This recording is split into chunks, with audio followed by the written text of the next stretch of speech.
So we're gonna keep this train moving and going. Actually, before I do that, Kevin, I'm gonna answer a question. Okay. I'm gonna answer a question. Is that okay with everyone else? Yeah. Yes.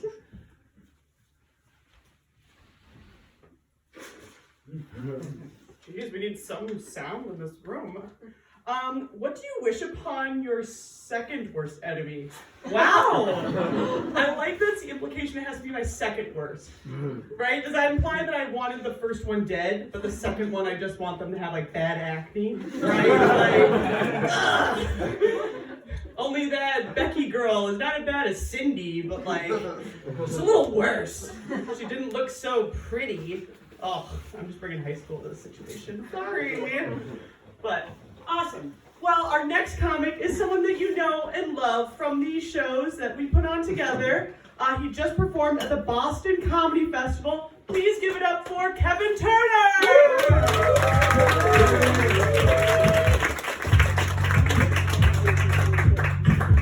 Hi, nice to see you again.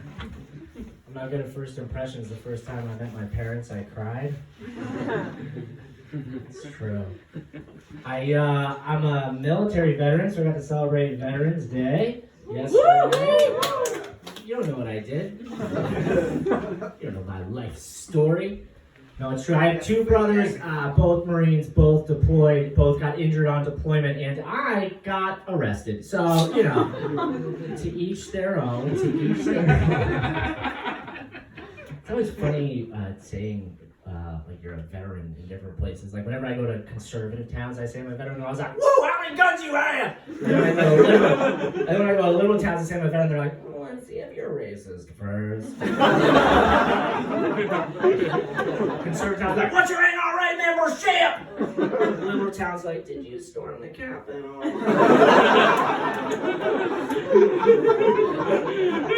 You have the rest of this set to find out. Yes. I am glad the pandemic seems to be on the downturn because I'm sick of all the doctors getting the thank you for your service bullshit. That's been for us. That's been for us heroes, veterans, you know? I guess I'm just a little jealous because, like, I was an engineer in the Air Force, in the military. You know, the most warlike thing I ever did was try to plan lunch with only the people I liked. That's what I did. You should have seen the missions I was on. Hunkered down in my cubicle like, Bravo team, this is Hungry Hippo. Come in, Bravo team. Hungry Hippo, this is Bravo team. Operation Shake Shack is a go. Area's clear, no sign of Jason from HR. Roger that, Bravo team, moving out. Oh, hey, Kevin, you going to lunch? Mayday, mayday, we've been spotted.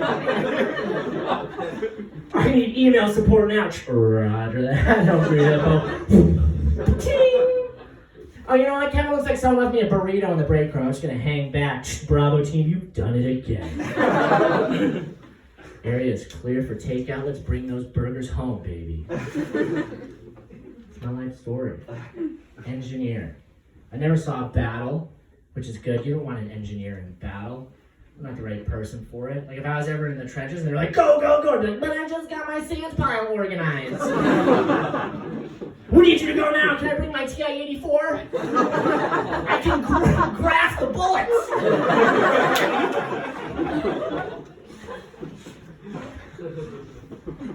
I did get arrested. I got a DUI in 2017. It was pretty serious. At least I thought it was serious. DUIs are an interesting crime because they're trivial to everybody in the legal system except you. Everybody's seen them like thousands of times. Like, I showed up to my court date better dressed than my lawyer. He was like, wow, you look great. I was like, thanks, shouldn't you look great? How am I overdressed for this thing? I had to do this weekend intervention program. It's where you spend, like, instead of going to jail, you do it instead of going to jail. So you spend like 3 days locked up in a hotel with all these other bunch of people who've gotten a DUI. So like comfy jail. And they all thought I was wicked smart because I was the only person who had only gotten a DUI for the first time. And they called me smart guy because I guessed Adam Sandler correctly in a game of charades. That was their barometer for me. This is 100% true. I'm sitting in, this is like 10 minutes into this thing, right? And I'm like, oh my god, this is really serious, I gotta behave. By the way, they evaluate you, because if you like fail this, then they will send you to jail. You have to like show that you've taken the steps and you're listening. So it's like 10 minutes in, I'm freaking out, I'm like really nervous. And this guy goes in, he's like, okay, so that's how the general program's gonna go for this weekend. Any questions? And one lady's hand shoots up, and I was like, this can't be good. And she's like, and they're like, yes. She's like, is this gonna be fun? I was like, where am I? What group of people am I in? And where will the fun be had? That's what I want to know. Find their hotel room. I had to have my roommate was like a young kid. I don't know if I can legally say this. Anyway, he's like a young, I feel like he had a DUI and he was like 19, and I was like, damn dude, you gotta get your life together. He's like, what are you talking about? You're in the same place as me. And I was like, oh yeah, that's right. There are no morals in this place. Especially when you've all done the exact same thing. You're like, well, mine was like not as bad. I mean, mine wasn't. I got pulled over for going 65 into 55. I was doing a cruise. Oh, come on. I know, right? Well, that's what I thought I said to the cop. But what came out was, oh, come on. When you know how they make you do all the tests and everything? When you're drunk, I didn't realize how confident you are. Because like, as I was doing the test, I was like, oh, I'm acing these things. I'm nailing this. And then I got arrested. And then I'm in the back of the car. And then my Catholic guilt came in. And I was like, I should apologize. I should thank this guy for arresting me. And then like my brain somewhere was smart to be like, don't do that, guy. You're a moron. Why did you incriminate yourself like that?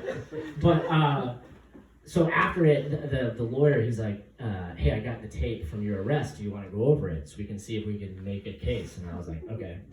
And so we're watching the tape, and I'm like, okay, let's see how we do on these tests. Let's see how I did. I fucking bombed every single one of them. It was so bad. I was like, I didn't think it'd be that bad, but it was like the, you know how you're like walking, you have to do the thing like this, and then I went, like that. Also, they evaluate you based on like, as soon as they give you instructions, if you like listen to all the instructions before they stop. So like he was like, okay, so first thing you're gonna do is you're gonna stand up straight, and I was like right away. So they're already docking me. One of them was I had to stand with one foot up like this, and I had to count, and then until he told me to stop counting. And I thought I got to like 10 seconds, and I was fine. I literally was like this. 1, 1, 2, 1. 1, 2, 3, 4, 5, 6, 7, 1. 1, 2. Can I try the other leg? Can I try the other leg? I blame the shape of the road.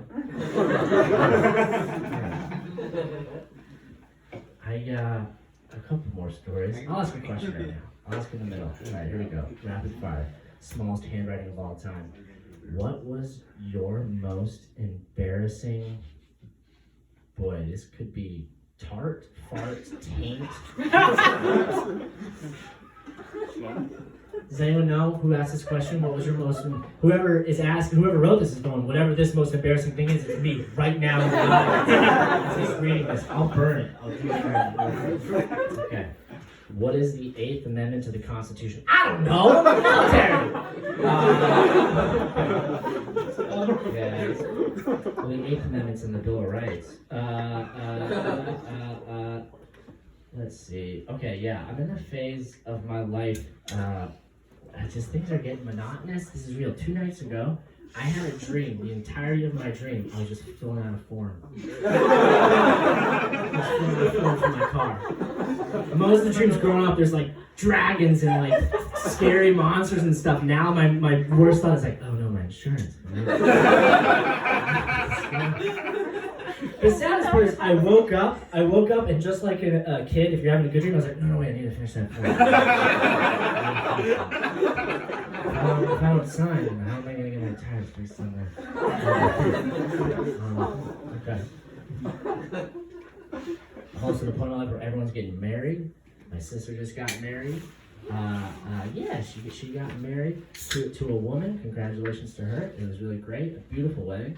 I love it. There's like the beauty of like shaking traditions. You get to find new ways of joy. This isn't going to be a joke. This is just heartfelt here. I never thought about this, but during the wedding, they did the father-daughter dance. And normally you have like the father-daughter dance and the mother-son dance, right? But because there's two father-daughters, halfway through they switched the fathers out with some random imposters. They switched and they danced, which is very sweet, very cute. Anyway, let's get back to the fucking jokes. I have one aunt. Every wedding I go to now, she's always like, you're next. I'm like, I'm not in a relationship. How am I next in the queue? Even if I was in a relationship, that's a very stressful thing to say to someone. That's like going to a funeral and walking up to the next oldest person and being like, you're next. Okay. It's cool. I'm very proud of my sister. She's been through a lot with her wedding. My parents were always cool with it. They're doing a lot better now. I think the pandemic helped with that because I got to like live with them for a little bit. It's just so interesting, like seeing how minds changed. Like they always thought it was a phase. And I knew my sister was using a strap-on. And so I was like, we got in a heated argument and they're like, oh, it's just a phase. I was like, you don't use a strap-on for a phase, Dad. If you're using a strap-on, it's because you had a conscious thought. You're like, I am at a point of no return. I am in a store right now looking for something. Like, instead of having an actual penis, sex with an actual penis, I'd rather buy a fake one and do it that way. All right, we were tagged. We'll skip that. All right. Raised really Catholic. My parents are very religious, and so I don't know. I do admire some things about religious people. I admire their confidence. They are a very confident breed. Like I went to the gym, and this guy walks in, and he's like, "Hey man," I was like, "How's it going, man?" I was like, "Good, you?" And he's like, "Good. God is great." And then he went on like a 10-minute thing about how great God was to me, and I was like, "Jesus," and he was like, "Exactly." Okay, I'm gonna answer one more question, then I'm gonna go. All right, what superpower would you choose? The ability to control time. Boom! If I could, I'd love to be able to control time, right? I mean, you couldn't have all the time in the world. What a dumb way to say that. I'll do one more question just so like it's not so awkward when I end it.